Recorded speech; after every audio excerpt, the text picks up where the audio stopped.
Монгол улсад жилдээ дунджаар улсын төсвөөс 35 тэрбум төгрөгөөр явган үний зам засварын ажлыг хийдэг. Тэгвэл Баянгол дүүргийн 25 дугаар хороонд байрлах гурвалжингийн гүрний явган үний зам эвдрээд олон жилийн нүрийг үзэж байна. За гэвч өнөөдрийг хүртэл зам засварын ажил хийгдээгүй юм. За үүний улмаас иргэд эрсдэлтэй нөхцөл байдалд зорчсоор байна.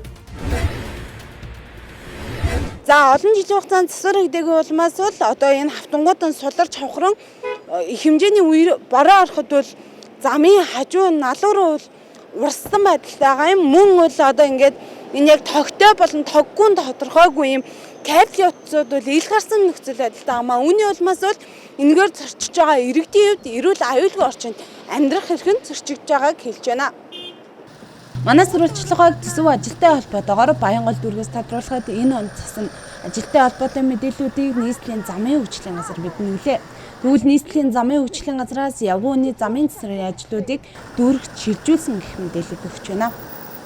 Скутер явах ёстой зориултын зам одоо ундаг дугуй эсвэл скутер явах ёстой тийм үү? Зориултын замаар нь юу явж байна? Динхэр чи одоо бид нар яаж аюулгүй зорчих вэ тий?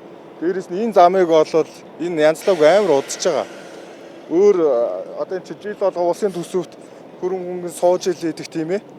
Юмнуудын зохиосныхын юмнуудыг хийж явах ёстой байгаад идэг. Энэгээр ч одоо яаж ч хүн явах вэ? Би аргаа бараад сая машины зам руу орж ийн.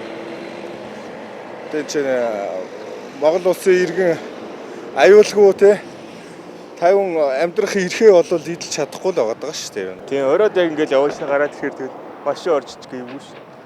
Тэгээс зам ам тэгээд дугуйтай явхад бас ойш тийш хажууд чинь уулчих гал. Засвар огт хийхгүй л байгаа л да. Тэр яалч хөөнө шүү дээ.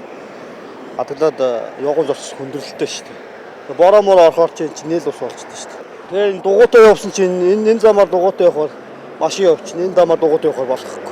Ерөнхийдөө бол явган үний зам дээгүүр ингээд эвдрэл гэмтэлтэй хахад явхад айгүй хэцүү байдаг. Ялангуяа эмэгтэй хүний үднээс хэлэхэд бол өндөр өсгийт өмсмөр явж ингээд зам нь юм болохоор айгүй тийм хэцүү л байдаг та. Тэнгүүд зөвхөн төв аваараа л ингээд яваад идэг гэсэн бол ийшээ ирсэн чинь баг энэ хоёр гүрнийхэн зам хажуу талаар явган үний гарт зам байгаа мó гэд баг ингээд хараад гайхаад. Өнгөрсөн онд 33 тэрбум төгрөгөөр 15 байршил 41 км замыг засаж салсан. Гэвч энэхүү байршилд олон жил эвдрэлтэй байсан гурвалжингийн гүр багтаагүй.